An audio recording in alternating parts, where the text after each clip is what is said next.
할렐루야. 오늘도 주님을 찬양하고 또 주의 말씀을 듣는 복된 이 시간 되시기를 주님의 이름으로 축원합니다. 요즘 여러분 독감이 유행하고 있습니다. 독감을 참 조심하셔야 될 것 같아요. 많은 아이들도 또 주변의 사람들도 독감에 걸리고 또 요즘 또 코로나도 다시 재유행 확산의 그런 위기가 있습니다.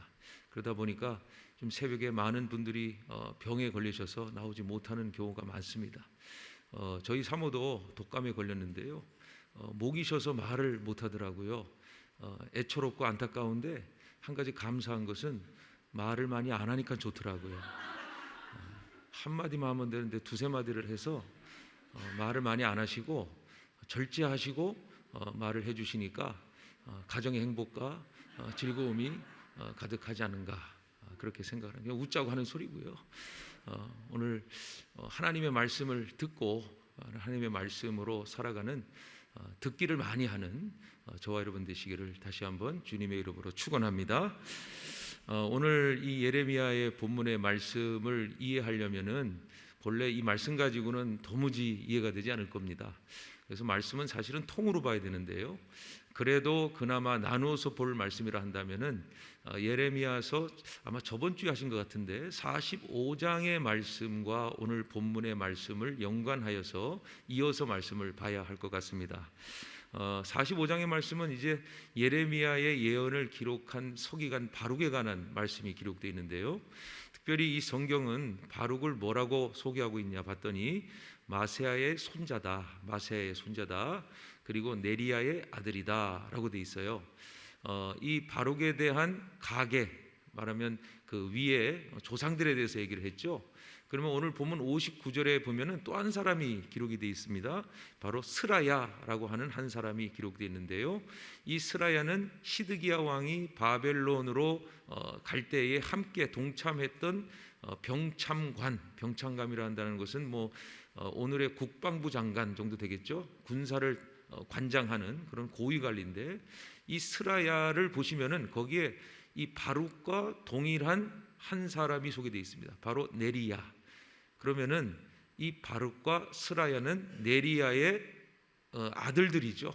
그러면은 바룩과 스라야는 형제 관계를 알 수 있습니다. 물론 누가 형인지 동생인지는 알 수는 없지만 어쨌든 간에 한 가지 우리가 추론할 수 있는 것은요, 이 집안이 이 왕가와 매우 밀접한 그리고 고위 관료의 명망 높은 집안이라는 것은 우리가 이 가계를 통해서 확인할 수가 있다는 것이죠. 자, 그렇다면은 오늘 나오는 이 사건을 보면서 먼저 우리가 바룩을 좀 이해해야 될 것 같습니다. 이 바룩은 본래 왕의 서기관이었죠. 그럼 왕의 서기관은 뭐겠습니까? 왕이 말하는 것을 기록하는 고위 관리입니다. 바로 옆에 직은에서 왕을 돕는 아주 좋은 직분이라고 할 수가 있는 것이죠. 또 스라야도 오늘 본문에 보시다시피 시드기야 왕이 이제 바빌론의 왕을 만나러 떠날 때에 그를 호위하고 보호하는 사명을 가지고 함께 이 순례단에 동참하는 역할을 보니까 그만한 고위 직분을 가지고 있다. 그러면 보통 이제 고위 직분을 가지고 있는 사람들은 자기의 지위 또 자기의 어떤 관직을 잘 유지하고 그리고 그것을 잘 이끌어가는 것을 최우선으로 삼는데 오늘 본문도 마찬가지겠지만 45장도 그렇고요. 이 바룩과 스라야는 자신의 입지와 자신의 어떤 관직보다 더 중요하게 여기는 것은 뭐냐 하면 하나님의 말씀을 따라서 하나님의 말씀에 순종하는 것이 우선순위라는 것을 오늘 우리에게 이 말씀을 통해 보여주고 있다는 것입니다. 이전에 제가 말씀드린 것처럼 이 예레미야 45장에서 바룩은 예레미야를 대신하여서 이제 대신 성전에 들어가서 예언서를 낭독하는 일을 한 적이 있습니다. 심지어는요, 이 예언서를 기록하여서 그 당시 왕이었던 여호야김에게 전달을 했죠. 이 말씀은 예레미야 36장에 나오는데요. 여호야김이 겨울별장에서 이 예언서를 읽고 가져오라 합니다. 그럼 뭐라 하냐면요, 그 하나님의 대언한 말씀 예언서를요 쫙쫙 찢어버립니다. 칼로 짝짝짝 찢어가지고 이 불에 던져버려요. 무슨 말이냐? 하나님 말씀 듣지 않겠다. 그런데 바룩은요 다시 이 버린 말씀, 왕이 버린 말씀을 다시 기록을 해요. 왜? 이 말씀은 하나님의 말씀이니까. 그러니까 바룩이 참 왕의 서기관으로 잘 살다가 예레미야 밑에서 이제 거칠고 또 어려운 삶을 살아가면서 그래도 하나님의 말씀을 사모하고 그 말씀을 지키기에 힘쓰게 좋은 관직 벗어버리고 어려운 이 관직을 감당하면서 45장 3절에 보면 이런 말씀이 나와 있는데, 여호와께서 나의 고통에 슬픔을 더하셨으니 나는 탄식으로 피곤하여 평안을 찾지 못하도다 하고 있어요. 그러니까 하나님의 사명을 감당하면서 즐겁다 기쁘다 하는 것이 아니라 솔직하게 이거 못할 짓입니다. 하나님, 내가 하긴 해야 되는데 나에게 행복이 없습니다. 평안할 수가 없습니다. 늘 비난과 늘 오해와 늘 어려움이 찾아옵니다. 여러분 기억나시나요? 예레미야도 자기 생일을 저주하고 또 자기가 예언하는 모든 어려움에 대해서 하나님 왜 나를 이거시켰습니까? 라고 반문하는 말씀이 이전에도 기록된 것을 아마 여러분들은 기억하실 줄 압니다. 자, 그랬더니 하나님께서 이 바룩에게 뭐라고 반문하셨냐면요, 이렇게 반문하시더라고요. 네가 너를 위하여 큰 일을 찾느냐 묻는 거예요. 그게 무슨 말입니까? 네가 지금 이렇게 불평하고 어려워하는 일은 하나님을 위한 일임에도 알면서 불구하고 그러면 네가 더 좋을 줄 알았냐? 그럼 네가 원하는 대로 다 될 줄 알았냐? 이렇게 반문하고 계신다라는 사실이죠. 하나님이 말하고자 하시는 것은 뭐겠습니까? 바로 네가 하는 일이 지금 육적으로 힘들고 정신적으로 힘들어도 지금 너는 나에게 가장 귀한 존재가 되었고 내가 너를 쓴 그 자체가 감격이고 기쁨인 줄 알아라. 옳지 못한 자의 부귀와 옳지 못한 자의 행복은 결국 썩어질 것이지만 의인의 고통과 고난이 때로는 하나님의 정의와 공의를 위한 것이라면 어려움이 찾아오고 슬픔이 찾아오고 고난이 찾아와도 마지막에는 구원이다. 나는 반드시 너를 통해 구원을 이룰 것이다. 바로 이 약속의 말씀을 통하여 바룩을 위로하고 바룩에게 더 힘을 주는 하나님의 음성의 말씀이 기록되어 있는 것이죠. 이와 같습니다. 우리가 이제 정말 얼마 남지 않았습니다. 여러분, 다음 주일이요 벌써 대강절이에요. 대강절이 시작되면 이미 이 연말 행사가 시작이 된 거 아니겠습니까? 벌써 2022년이 다 끝난 겁니다. 정리할 때가 온 것이죠. 그런데 이때쯤 되면은 아마 많은 우리 많지는 않지만 소수의 이 성도들 가운데 특별히 중직을 맡은 교회의 귀한 분들 가운데는 이제 그만하자, 이제 힘들다, 좀 쉬자, 막 이런 생각을 하시는 분들이 계실 거예요. 이런 생각하기 전에 바룩처럼 하나님이 여러분께 반문하면 어떻겠습니까? 이렇게 반문하신다면, 네가 너를 위하여 큰 일을 찾느냐? 네가 나를 위하여 일하는 것보다 너를 위한 큰 일을 찾느냐? 라고 질문하시는 답을 하시고 결정하시길 바랍니다. 우리가 하나님을 향한 일은 하나님이 우리를 붙드셨을 때에 순종하는 것이 가장 큰 축복이고 은혜입니다. 내가 정말 못할 지경에 이르러서 하나님 나 못해요 라고 얘기했을 때 하나님이 그만하라 할 때 그만하는 거지, 내가 힘들어서요, 내 자식 때문에요, 내 집안 때문에요, 내 무슨 일 때문에요, 그 때문에 좀 그만하셔야 됩니다. 하나님의 일이라는 것은 하나님이 그만하라 할 때는, 모세는 더 하고 싶어도 못했어요. 모세는 하나님 앞에 나가서요, 내가 저 가나안 땅으로 이스라엘 백성 데리고 가겠습니다. 할 수 있습니다. 난 아직 늙지 않았습니다. 내 눈은 잘 보이고요, 내 몸 아직 성합니다. 뭐라 그러시죠? 올라가라, 여호수아에게 넘겨줘라 말씀하시는 거예요. 지금 어렵고 힘들어도요, 하나님의 일을 하는 것은 반드시 우린 믿어요. 하는 것 자체가 복이에요. 이 감당할 수 있다는 게 은혜입니다. 정말 제가 여러 목사님들을 만나보지만 원로 목사님 가운데 하시는 말씀이 뭐냐면, 내가 아직도 할 수 있는데 말씀하세요. 그러나 내가 은퇴를 했고 그럼에도 불구하고 당장 목회를 하지 않지만 여러 가지 일로 주를 위해 끝까지 섬기고 기도하고 협력하는 목사님들을 많이 뵀어요. 마찬가지입니다. 나에게 주어진 이 사명, 바룩처럼 뭐 주의 일이 쉽겠습니까? 주의 일을 감당한다는 것은 나의 시간을 포기해야 되고 내 비용을 포기해야 되고 내 몸의 건강도 때로는 포기할 수밖에 없는 상황이지만, 지금까지 인도하신 하나님의 은혜를 생각하면, 나를 죽기까지 사랑하신 예수 그리스도의 사랑을 생각한다면 이깟것 하나님께 허락하심에 감사다. 내가 하는 게 아니다, 주가 하신다, 주가 일하신다. 이 믿음을 통해서 뭐든지 주 안에서 감당할 수 있는 믿음이 있다면 또 내년에도 그리고 하나님이 허락하신 그때까지 하나님께서는 채우시고 인도하시고 역사하심을 경험하는 저와 여러분 되시기를 주님의 이름으로 축원합니다. 아멘이 적네요. 네. 그러기를 축원합니다. 네. 믿음으로 잘 감당하시기를 바라겠습니다. 자, 여러분, 하나님은 여러 성품을 가지고 있고 여러 능력을 가지고 있는데요, 그 하나님의 특별한 성품 가운데에 우리가 잊지 말아야 될 하나님의 성품이 뭐냐면 바로 우리를 사랑하신다는 겁니다. 우리를 인자로 베풀어 주신다는 것이죠. 자, 그런데 하나님께서는 사랑하고 인자로 베풀어 주는 것뿐만이 아니라 하나님의 특별한 능력이 있어요. 뭐냐면 바로 보응하시는 하나님이라는 것입니다. 로마서 2장 6절에 보면 이와 같은 말씀이 나와 있습니다. 하나님께서 각 사람에게 그 행한 대로 보응하신다 이 말이에요. 하나님 앞에 잘하면 하나님은 보답하신다는 겁니다. 그리고 하나님 앞에 옳지 못하면 하나님께서는 그대로 행하여 주시겠다. 여러분, 성경의 모든 흐름은 신명기적 사관을 따라갑니다. 신명기적 사관이란 뭐죠? 이 여호수아가 이스라엘 백성을 향해서, 모세가 이스라엘 백성들을 향해서 이렇게 말하지 않아요? 하나님을 믿고 순종하면 축복이요, 하나님을 따르지 아니하면 저주요 멸망이다 라고 선포하지 않습니까? 이 분명한 사관을 가지고, 분명한 성격적 가치관을 가지고 우리는 예수를 믿고 하나님의 일을 하며 하나님의 뜻을 따른다는 거예요. 그래서 우리 안에 성령이 역사하실 때 우리가 기도합니다. 그러면 성령이 우리에게 우리가 잘못한 것을 깨닫게 하시면 우리는 어떻게 될까요? 바로 예수의 이름으로 회개해야 합니다. 그게 축복이에요. 하나님이 나와 떠나지 아니하시고 영원히 함께 하신다는 그 자체가 축복인 이유는 나의 죄를 알게 하시고 돌이키게 하시고 그리고 나의 모든 삶을 말씀대로 이끌어가게 하고 있다는 사실을 믿음이 결국 우리에게는 가장 큰 축복이라는 거예요. 그래서 하나님은요, 믿는 자를 보응하신다는 의미는 구원하신다는 거예요. 은혜 베푸신다는 거예요.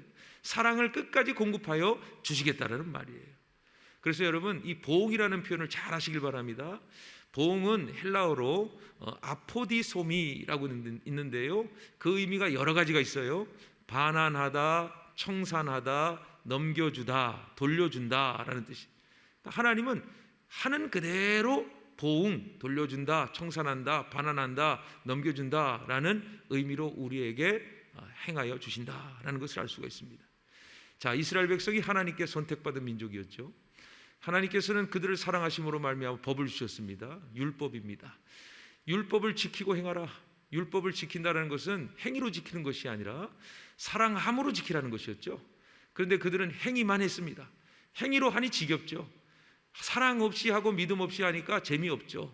또 그렇게 행하니까 또 습관이 되겠죠. 그러다 보니까 그만할까 간둘까 드디어 율법에 반한 범죄를 하게 됩니다. 율법에서 벗어나니까 제사도, 즉 예배도 온전치 못한 거예요. 그러다 보니까 여러분, 성경에 보십시오. 이스라엘 백성이 하나님 앞에 점점 더 예배의 타락함을 보입니다. 점점 더 율법을 지키지 않는 범죄를 이루곤 합니다. 그러니 하나님께서 그나마 그들을 살아가심으로 최후의 보루를 허락하셨는데 그것이 바로 선지자들이었던 거죠. 이사야, 예레미야, 예를 들면 다니엘, 이와 같은 소선지자들까지 선지자들을 통해 옆에 두시고요, 그들이 죄를 밝히 알게 하시고 돌이키게 하려고 하셨지만 끝까지 그들은 선지자가 선포한 하나님의 말씀을 듣지 않는다는 겁니다. 자, 오늘 말씀도 그렇습니다. 여러분, 예레미야는 지금까지요, 바빌론이 출현하기 전까지도 이 이스라엘 백성과 왕에게 무엇을 얘기했냐면요, 너희들은 애굽을 의지하지 말고 바빌론을 의지하라 그랬습니다. 그게 하나님 뜻이었습니다.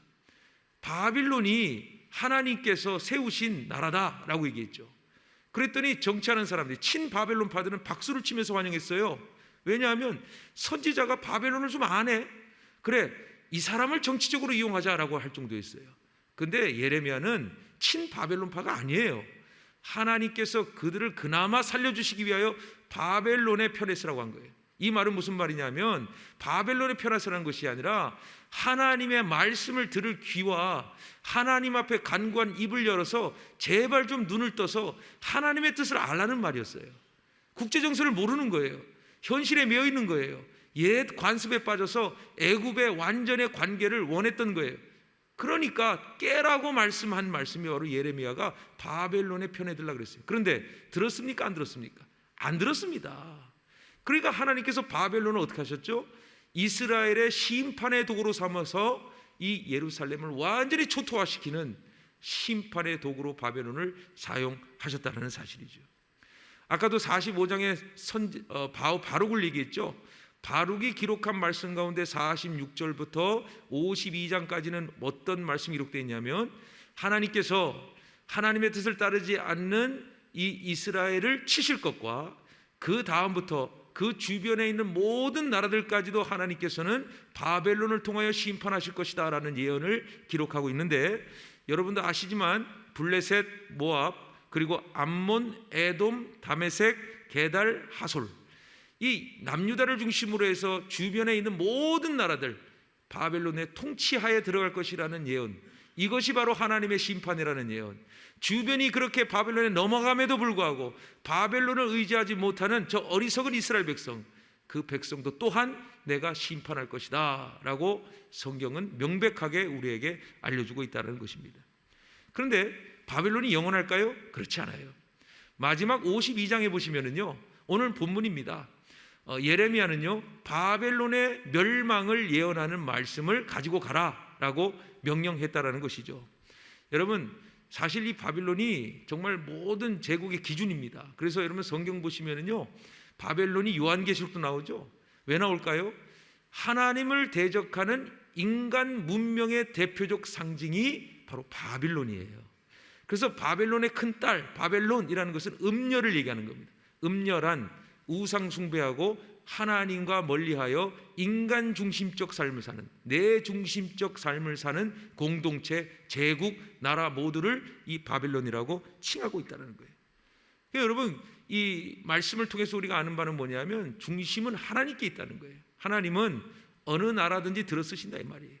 어느 나라든지 작은 약소국이라도 강대국을 만들어서 그 강대국을 통하여 우리에게 옳지 못함에 대한 것을 회개케 하고 바르게 하나님의 뜻을 이루게 하려고 하는 하나님의 계획을 때로는 나라를 들어쓰시고 사람을 들어쓰시고 상황을 들어쓰셔서 우리를 올바르게 인도하시고자 하는 계획을 이루신다는 겁니다.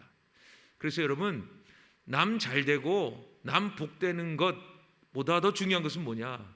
내가 하나님 편에 섰느냐가 더 중요하다는 거예요. 우린 늘 비교하며 살 수가 있어요. 남들은 저렇게 잘 사는데 나는 왜 이러느냐? 절대 그러지 마세요. 여러분은 제일 중요한 신앙의 자존감을 잃지 마세요. 여러분은 예수 믿음에 구원받았고요. 여러분은 하나님의 자녀 되었고요. 여러분은 천국의 약속이 분명히 확증된 거룩한 존재입니다. 왕 같은 제사장입니다. 이 시간 여러분의 자존감을 돈에 비교하지 마세요. 정치에 비교하지 마세요. 믿음에 비교하셔서 나는 하나님의 백성, 하나님의 자녀, 예수 그리스도의 제자임을 선포하는 그 믿음으로 늘 하루하루 승리하시기를 주님의 이름으로 축원합니다. 여러분 59절에 보시면은요 바벨론의 심판에 대한 말씀, 스라야를 통해 보낸 이 예언의 말씀을 이 바벨론 땅에 선포하게 됩니다. 바벨론 땅에서 어떤 내용이나 봤더니 이렇게 기록되어 있습니다. 59절은 배경인데요, 유다의 시드기야 왕 제4년에 마세아의 손자 네리야의 아들 스라야가 그 왕과 함께 바벨론으로 갈 때에 선지자 예레미야가 그에게 말씀을 명령하니 스라야는 병창감이었더라 라고 기록되어 있어요. 그래서 62절 볼까요? 60절 이렇게 되어 있습니다. 말하기를 여호와여 주께서 이곳에 대하여 말씀하시기를 이 땅을 멸하여 사람이나 짐승이 거기에 살지 못하게 하고 영원한 폐허가 되리라 하셨나이다 하리라 그랬어요. 스라야가요 저 바벨론 본토에 들어가서요 이 예언을 한 거예요. 너희들 이제 하나님께서 너를 심판할 건데 이 앞으로 하나님의 심판이 얼마나 무서운가를 봐라 하면서 하는 말이 이 땅을 멸하여 사람이나 짐승이 거기에 살지 못하게 하고, 무슨 말이죠? 생명체가 살 수가 없는 땅이. 여러분 지금 바빌론 없습니다. 남는 게 없어요. 아무것도 없어요. 터만 남았지 바벨론이 얼마나 화려한지 아십니까? 바벨론의 이 성벽 위에 이 세 대의 마차가 오고 갈 수 있는 대단한 이 엄청난 건축술을 가지고 있었어요. 점성술, 수학, 그리고 법에 있어서는요, 그리스든 로마든 다 바벨론의 문명을 이어받아서 문명을 꽃피웠단 말이에요. 바벨론이 얼마나 대단한 나라였는데요. 그런데 이 예레미야 하나님의 예언을 그대로 이 스라야가 선포할 때에 이대로 이루어졌어요. 남는 게 없어요. 아무것도 남지 않았어요. 여러분, 그런데 오늘 이 말씀, 본문의 말씀과 유사한 말씀이 어디에 기록되어 있냐면 요한계시록 18장 21절에 기록되어 있는데요, 이렇게 기록되어 있습니다. 이에 한 힘센 천사가 큰 맷돌 같은 돌을 들어 바다에 던져 가로되 큰 성 바벨론이 이같이 몹시 떨어져 결코 다시 보이지 아니하리로다 라고 되어 있죠. 그러니까 이것이 과거의 구약의 말씀이 실제로 역사적으로 바벨론은 터도 남지 않았는데, 요한계시록의 바벨론의 상징이라 그랬습니다. 다시 말하면 지금 우리가 보는 화려한 예를 들면은 여러분 사우디아라비아의 저 왕세자가 왔잖아요. 네옴시티를 482조에 만들겠다고 하잖아요. 그거 마지막 날에 아무것도 남지 않는다 이 말이에요. 그거 부러워하지 마라. 사람이 하는 것은 언제든지 썩어질 것이고 사람이 만든 이 문명과 제국은 결국 무너질 것이다. 이것을 지금 요한계시록을 통해서 우리에게 분명하게 알려주고 있다는 것입니다. 여러분, 이 요한계시록의 바벨론은 하나님을 대적하는, 하나님이 없는 시대, 세상을 얘기하고 있다. 거기에 뭘 그렇게 기대를 하고 거기에 뭘 그렇게 관심을 갖느냐. 아니, 월드컵에 뭘 그렇게 관심 많느냐. 사람 골 넣고 환호하는 거 뭐 그렇게 좋으냐. 그게 중요한 게 아니고, 물론 재밌죠. 그러나 중요한 것은 우선순위 세워라. 하나님이 있고 없고의 문제가 중요한 것이다. 하나님이 있고 없고의 문제는 무슨 문제냐면요, 생사의 문제, 생사의 문제. 예수 내 안에 있으면 구원이요, 예수 내 안에 없으면 뭐예요? 영죽을 인생이다. 성경은 우리에게 단호하게 설명하고 또 정의로 가르치고 있다는 거예요. 그러니 오늘 말씀의 핵심은 이겁니다. 스라야도 병창감이지만 이 말씀 들고 그 자리에서 선포하고 돌에 묶어서 물에다 던지라 그러잖아요. 그러니까 이걸 할 수 있는 그 자체는 뭐냐면 자기 직분 내려올 정도로 말씀을 사모하고 담대해야 된다는 것이에요. 했습니다. 그건 무슨 말이죠? 자기 관직보다, 자기 생명보다 하나님의 말씀에 순종하는 것이 옳습니다. 그는 믿음으로 실제로 실천하였던 자입니다. 바룩도 마찬가지입니다. 바룩도 왕의 서기관이지만 예레미야가 선포한 예언의 말씀이 하나님의 말씀을 믿었기에 자기가 좋고 편안한 관직 다 벗어버리고 그 거칠고 어렵고 욕먹고 싫은 이 모든 예언의 말씀을, 자기의 이성은 싫고 감성은 싫지만 영혼이 성령 가운데 붙잡혀서 그 말씀을 써야 한다라고 하는 사명 때문에 그 바룩은 이 예레미야의 선포한 말씀을, 찢은 말씀까지도 하나하나 기억하면서 기록한 하나님의 사람으로 택함을 받았다는 것이죠. 여러분, 우리가 지금 보는 세계 열강 가운데 2강이 있어요. 미국하고 중국이에요. 중국이 얼마나 미국을 치려고 하는지 노력하는 거 아시죠? 그런데 안 됩니다. 이유를 분명히 아실 거예요. 중국에 가보면은요, 물론 문명이 더 발달하고 선진 기술이 있어요. 문제는 뭐냐면요, 인간 됨됨이가 안 돼 있어요. 도덕성과 인격이 아직 부족해요. 아직 교육을 덜 받았어요. 사람 배려하지 않아요. 돈이 우선이고요, 또 이론이 우선이고요. 아무튼 제가 가보면은요, 왜 안 되는지 알겠더라고요. 사람들이 질서가 없어요.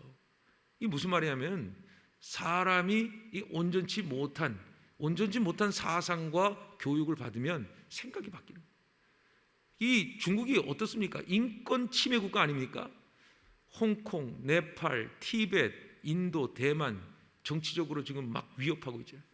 여러분, 지금 이 개도 국가들이 중국에서 돈을 빌려갖다 써가지고 항구 뺏기고 또 기관시설 뺏기고 다 뺏어버렸어요.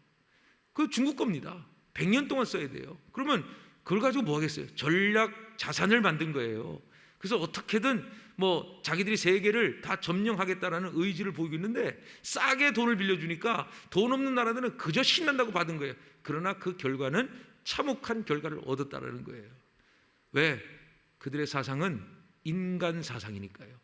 바로 유토피아적 사상이네. 공산주의, 사회주의 이념으로 그들은 무신론을 가르치는 거예요. 신이 없다, 인간이 우선이다. 하지만 인간이 우선이라 하지만 결국에는 시진핑 중심의 독재 정치예요. 그게 옳지 않은 겁니다. 또 여러분 잘 보십시오. 지금 이 땅에 어떤 일이 벌어지는가를 여러분 잘 보셔야 돼요. 우리 하나님의 공의와 정의가 얼마나 중요한가를 반드시 아셔야 되는데요. 올해 국회에서요, 지금 어떤 일을 하고 있냐면요, 교육 개정 법안을 만들려고 합니다. 여러분 그거 아시나요? 교육 개정 법안이 이루어지면 어떻게 되냐면요, 성에 대한 개념이 아이들에게 완전히 바뀌게 되는데요, 양성평등 외에 50여 가지 3가지 성을 포함합니다. 우리 성경에는요 남녀밖에 없어요. 그런데 양성평등이 되면 양성애자도 인권, 그죠? 그 외에 우리 잘 몰라요. 저도 뭐 예를 들면은 뭐 게이, 레즈비언, 그 외에 여러 가지 또 있더라고요. 모르겠는데 그런 분들도 어쩌면 또 하나의 성이다. 이거를 규정하겠다는 거예요. 법으로 규정하겠다는 거예요. 낙태를 뭐라고 하는지 아십니까? 재생산권이라고 법적으로 규정하겠다는 겁니다. 낙태를 명분화하겠다는 겁니다. 명문화하겠다는 거예요. 심지어는 동성애자들이 우리가 뭐 차별하지 않잖아요. 그런데 이들을 성소수자로 법적으로 규정해서 법적으로 보호하겠다라고 이게 확정이 되면 제가 지금 하고 있는 언급하고 있는 모든 말이 유튜브에 나갈 거 아닙니까? 바로 저는 경찰의 연행이 됩니다. 이 교육 개정이 바뀌면요, 차별금지법이 이루어지면요, 이 교회에서도 온전 하나님의 말씀을 전할 수가 없어요. 눈치를 봐야 돼요. 눈치를. 이게 옳은 거예요. 그러게 다시 말하면은 세상이 자꾸 인간 중심적인, 그리고 세상이 점점 하나님 없는 시대로 바뀌어가고 있는 것을 우리는 실제적으로 경험하면서 이 예레미야의 말씀을 봐야 합니다. 바빌론이 바로 그런 상징이라는 거예요. 하나님 없이 인간이 우선순위라고 하는 주장하는 이 도시와 국가가 바로 바빌론인 것이죠. 이사야 2장 22절에 보면 이런 말씀이 있습니다. 너희는 인생을 의지하지 말라. 그의 호흡은 코에 있나니 새말 가치가 어디 있느냐. 인생 의지하지 마라. 눈에 보이는 것 따르지 마라. 귀에 들리는 좋은 것 따르지 마라. 힘들고 어려워도 하나님 말씀 들어라. 하나님 말씀 사모해라. 힘들고 어려워도 그것이 진리다. 진리는 변하지 않는다. 아니 꽃이 떨어져고 시들어도 주의 말씀은 영원하지 않습니까? 할렐루야. 하나님의 말씀이 정답이에요. 하나님의 말씀으로 사는 것이 구원의 능력이고 은혜임을 믿으시기를 축원합니다. 오늘 마지막으로 제가요, 가을이 지나가니까 시 한 편 여러분께 소개하고자 하는데요, 아마 아시는 분도 아실 겁니다. 이 토마스 딜런이라는 분의 영미 시인인데 제목이 뭐냐면 저 좋은 밤 속으로 순순히 들어가지 마세요. 저 좋은 밤 속으로 순순히 들어가지 마세요 라는 시가 있거든요. 잘 한번 제가 들어보시길 바랍니다. 저 좋은 밤 속으로 순순히 들어가지 마세요. 노년은 날이 저물수록 불타고 포효해야 하니 꺼져가는 빛에 분노하고 분노하세요. 지혜로운 자들은 마지막엔 어둠이 당연함을 알게 되어도 자기만의 언어로 번개 한번 못 찍어봤기에 저 좋은 밤으로 순순히 들어가지 않아요. 마지막 파도가 지나간 후 세약한 자신의 지난 날들이 푸른 바닷가에서 춤을 췄다면 얼마나 빛났을지 슬퍼하며 착한 자들도 꺼져가는 빛에 맞서 분노하고 분노해요. 달아나는 태양을 붙잡아 노래했던 격정적인 자들도 뒤늦게야 그들이 지는 태양의 비통했음을 깨닫고 저 좋은 밤으로 순순히 들어가지 않아요. 죽음을 앞둔 위독한 자들도 눈이 멀고 있지만 멀어버린 두 눈도 유성처럼 타오르고 기뻐할 수 있겠다 싶어 꺼져가는 빛에 맞서 분노하고 분노해요. 여러분, 이 시는 어떤 시냐면요, 이 시인의 아버지가 죽음으로 그냥 받아들이고 죽음을 받아들이면서 서서히 죽어가는 모습을 바라보면서 아들이 너무나 죽음에 대한 슬픔과 격정이 있어 죽지 말라는 거예요. 죽음에 대항하라는 거예요. 죽음에 저항하라는 거예요. 더 나아가서 좋은 게 좋은 거지. 원래 세상 이런 거 아니야? 원래 이렇게 가고 있잖아. 그렇게 받아들이지 말라는 거예요. 진리는 세상과 타협할 수가 없어요. 세상은 넘어지고 쓰러져도 진리는 절대 변하지 않아요. 지금 왜곡되고 굴곡된 이 세상의 모습을 바라보면서 그래 뭐 대세가 그러니까 좋은 게 좋은 거지, 안 돼요. 복음 타협할 수가 없어요. 여러분 지금 이 인터넷에 기독교인 찍어보세요. 기독교인 찍으면은요 빅데이터에서 가장 많이 검색되는 거 뭔지 아십니까? 이기적이다. 이기적이다. 왜 이기적이에요? 물론 이기적일 수 있어요. 뭐 우리가 때로는 사람들이 기대한 만큼 예수님 따르는 제자로서 아니면 믿음대로 살면서 살아가다 보면 우리가 또 그런가요? 또 욕도 할 수 있고 실수할 수 있고 다른 사람들처럼 잘못할 수 있는데, 사람들은 우리를 그리스도인이라고 보고 예수님과 같이 보는 거죠. 그러니까 이 사람들은 완전히 이기적이다 표현할 수 있는데요, 저는요 그 표현이 또 아니라고 봅니다. 왜냐하면요 우리가 이기적일 수밖에 없는 이유는 복음 다른 것과 타협할 수 없기 때문이에요. 다른 종교가 손 내밀고요, 너도 구원이고 나도 구원인데 우리 타협하자, 너도 우리 구원 인정해라, 예수 없이도 구원받는다 한번 말해보세요. 그리고 대세가 대세니까 그래 나도 구원이고 너도 구원이 편하지, 우리 함께 구원하자. 안 돼요. 교회는 분명히 진리를 따라야 돼요. 예수 그리스도 외에는 구원이 없어요. 예수 그리스도 십자가로 우리는 죄 사함을 받아요 구원을 얻는 거예요. 성령의 충만을 받아야 돼요. 그래야 우리는 하나님 나라 소망하면서 사는 거지. 어느새 땅만 쳐다보면서 먹고 살 일에 치우쳐서 하늘 보지 못하고 하나님 나라 보지 못하고 하나님 뜻을 모르면서 사는 게 사는 거지 뭐. 아이 뭐 예배 뭐 바쁜데 뭐 그만 드리지 뭐. 말씀 뭐 그냥 설교 들으면 되지 뭐. 그냥 유튜브 보면 많이 나오는데 뭘 예배를 드려. 그냥 대충 드리면 되지 뭐. 안 돼요. 타협이란 있을 수 없어요. 하나님 앞에 예배는 전인적이라 했어요. 전인적이라는 말은 몸과 영과 혼, 이 세 가지가 완전히 하나님 앞에 몰입돼야 되는 거예요. 몰입돼야 되는 거예요. 몸 빠지고 영으로 할 수 있어요? 그럼 귀신이네. 그럼 혼 빠지고 할 수 있어요? 아니요, 못해요. 감정 없이 예배 못 드려요. 영육혼의 예배가 되어야 되는 거예요. 영육혼의 예배가. 여러분 진리는 안 변합니다. 여러분 하나님 말씀 변하지 않습니다. 오늘도 이 말씀을 통해서 우리가 알아야 될 건 뭐냐? 하나님의 말씀은요 저 적국으로 가도 저 무서운 창칼 앞에서도 믿음을 온전히 지키는 것이 진리를 따르는 것이고, 그 마지막은 하나님께서 우리를 보호하여 주신다. 성경에 써 있잖아요. 순교하는 자 14만 4천 명은 이미 심판받지 않고 올라갑니다. 그죠? 주님이 재림하실 때 함께 내려옵니다. 그러니 여러분 우리가 순교란 말이 아니고, 순교도 여러분 해주세요도 안 돼. 왜냐? 하나님이 허락하신 자만 되는 거예요. 우리가 이 땅에 살아가면서 꼭 죽는 것만 순교가 아니에요. 삶의 순교가 있어요. 주를 위해 포기하고 주를 위해 사는 것, 이게 순교입니다. 오늘도 이 예레미야와 그 외에 스라야, 바룩의 이야기를 보면서 내가 뭐 주의 일을 하면 복 받겠지, 주의 일을 하면 잘 되겠지 하지 마시고, 주의 일이 복이고 주와 함께 사는 게 복입니다. 주님은 주의 일을 하는 자에게 채워주시니까, 보응하시니까, 뭐 이거 하니 열심히 내가 노력해서 의지하면 그 믿음 없이 하는 거기 때문에 아무 소용없어요. 내가 지금 하고 있는 일이 주와 함께 하는 것이며 주님의 명령에 순종하고 순복함으로 난 행복합니다. 하나님 감사합니다. 수많은 사람 중에 어떻게 나를 이렇게 천한 나를 사용하셔서 이렇게 귀한 하나님의 생명 살리래 허락하셨습니까?